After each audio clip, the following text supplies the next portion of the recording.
that we are trying to create a window to the world. We are wanting our people, particularly those in our organization, to be able to have a greater understanding of the world around them and what is going on. And the only way you can do that is to try to participate in international conferences, which allows us to listen to what others say.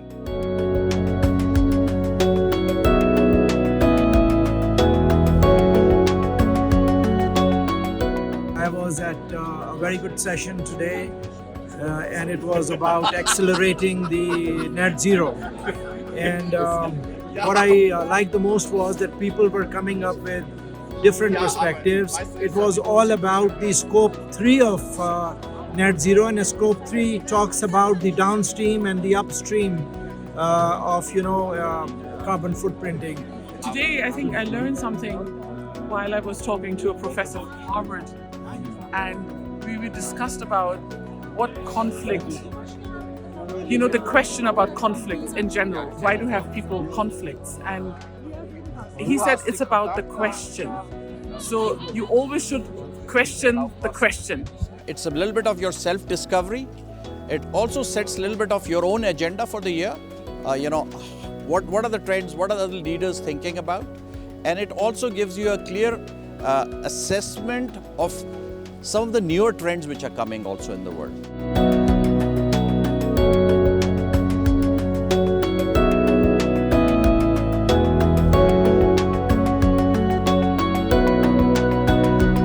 The great thing is that all this thought leadership which is coming out of this is not restricted to few people who have flown all the way from Pakistan to Davos, but it's being shared across the organization. The screenings which we do here, it's like bringing Davos to your own company. It becomes a great starting point for people to start thinking in a direction. This is what's happening in the world. This is how it could potentially impact you. And how could you, even at an individual level, how could you contribute? And all along, the idea has been for us to expose ourselves to global narratives, contextualize them to make it local for us, and figure out what exactly it is that we can apply to our organization, to ourselves as individuals, and to our country. Like today, I was attending a session which was around securing the world. And it was interesting to hear the Nigerian perspective on the Middle Eastern war. It was also delightful to hear the Finland and Ukraine similarities with Russia. It's a very interesting perspective. And I believe to build resilience at an individual level, it really has to start from the leadership mindset of an organization.